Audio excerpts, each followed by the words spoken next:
Pregnant महिला ने जैसे ही एक गर्भपात की दवाई खाई तो उसके पेट में मौजूद बच्चे ने उसे घूंसा मारकर बाहर निकाल दिया। इसलिए महिला को लगा कि यह सामान्य गर्भावस्था का लक्षण है और उसने दूसरी गोली खा ली, लेकिन इस बार भी बच्चे ने दवाई बाहर फेंक दी। दरअसल उसे नहीं पता था कि उसके पेट में पल रहा बच्चा कोई साधारण बच्चा नहीं बल्कि एक पुनर्जन्म लेने वाला दिव्य संत है। क्योंकि एक दिन जब कुछ गुंडे महिला को नशीली दवा देकर उसे जान से मारने की कोशिश कर रहे थे तो वह भागते हुए एक वैन में जाकर छुप गई। परंतु नशीले पदार्थ के प्रभाव से वैन में मौजूद ड्राइवर और महिला दोनों संबंध बनाने लगे और उसी समय एक दिव्य आत्मा जो बिजली के प्रहार से अपना शरीर खो चुका था अपनी आत्मा के लिए नया जन्म ढूंढ रहा था। और जब उसने उन दोनों को जंगल में देखा तो सीधे महिला के गर्भ में प्रवेश कर लिया। इसलिए अगले दिन महिला को जब गर्भावस्था के लक्षण महसूस होने लगे तो संत ने अपनी बची हुई शक्तियों का उपयोग कर एक रात में भ्रूण तैयार कर लिया ताकि वह 10 महीने के बजाय सिर्फ 1 महीने में बाहर आ सके। परंतु महिला की हालत देखकर ड्राइवर से रहा नहीं गया, इसलिए उसने तुरंत उसे अस्पताल ले गया और जाँच के उपरांत डॉक्टर ने बताया कि महिला 1 महीने की प्रेग्नेंट है। इसलिए डॉक्टर की यह बात सुनकर लड़की चौंक गई और बोली, ये कैसे हो सकता है? कल रात तो मेरी पहली बार थी। दरअसल वह लड़की पहली बार किसी पुरुष के साथ थी और वह व्यक्ति उसका पहला साथी था। उसे विश्वास नहीं था कि वह गर्भवती हो सकती है, लेकिन डॉक्टर ने कहा, मैंने कई सालों से ये काम किया है, मैं गलत नहीं हो सकता। इसलिए डॉक्टर की यह बात सुनकर लड़की बहुत परेशान हो गई क्योंकि वह एक अमीर परिवार से थी और उसकी शादी के लिए परिवार ने पहले ही रिश्ता तय कर रखा था। इसलिए अगर किसी को उसके गर्भवती होने की बात पता चलती तो बड़ा हंगामा हो सकता था। इसलिए उसने इस समस्या से छुटकारा पाने के लिए उसने ड्राइवर से दवा लाने के लिए कहा, लेकिन जैसे ही उसने दवा खाई उसे उल्टी आ गई। इसलिए लड़की ने सोचा शायद दवा नकली है और वह फिर से डॉक्टर के पास गई और डॉक्टर ने कहा कि अब स्थिति ठीक नहीं है और अब इसे सर्जरी करनी होगी और इसके लिए परिवार के किसी एक सदस्य का साइन चाहिए। लेकिन लड़की अपने परिवार को ये बात नहीं बता सकती थी, इसलिए उसने ड्राइवर से साइन करने को कहा, लेकिन ड्राइवर ने साइन करने से मना कर दिया।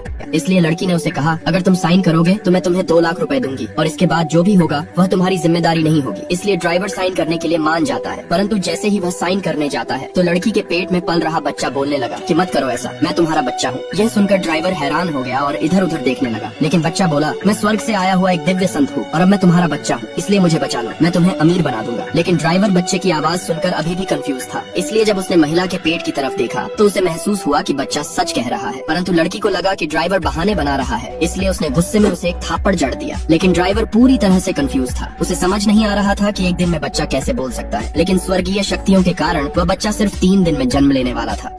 ये आदमी जैसे ही ऑफिस पहुंचा तो उसने पाया कि हर एम्प्लॉई के सिर पर लाल रंग की एक वार्निंग लिखी हुई थी। उस वार्निंग में लिखा था कि सभी लोग सुबह 9:30 पर एक धमाके में मरने वाले हैं। यह देखकर उसे लगा कि शायद कंपनी में कोई बम है, इसलिए उसने तुरंत ये बात मैनेजर और चेयरमैन को बताई, लेकिन उन्होंने उसकी बात पर विश्वास नहीं किया और उल्टा चेयरमैन ने गुस्से में उसके मुंह पर चाय फेंक दी। इसलिए आदमी ने मैनेजर पर चिल्लाते हुए कहा कि वो उसकी बात पर ध्यान दे क्योंकि उसके एम्प्लॉई की जान खतरे में है, पर कोई उसकी बात मानने को तैयार नहीं था। असल में यह आदमी, जिसका नाम लियू तियान था, एक साधारण सेल्समैन था और 3 दिन पहले से उसे हर उस व्यक्ति की मौत का वार्निंग दिखाई देने लगा था जो मरने वाला था। और सुबह ऑफिस आते वक्त उसने एक डिलीवरी बॉय को देखा जिसके सिर पर भी मौत का वार्निंग था। उसने उसे रेड लाइट पर रुकने को कहा, लेकिन डिलीवरी बॉय ने उसकी बात नहीं मानी और तेजी से सड़क पार करने लगा। तभी एक तेज रफ्तार ट्रक ने उसे टक्कर मार दी और उसकी वही मौत हो गई। इसके बाद ल्यूटियान ने ऑफिस के बाहर एक मजदूर को देखा जिसके सिर पर भी मौत का वार्निंग था, इसलिए उसने उसे नीचे उतरने के लिए चिल्लाया, पर मजदूर ने उसकी बातों पर ध्यान नहीं दिया और अगले ही पल अचानक गिरकर उसकी भी मौत हो गई।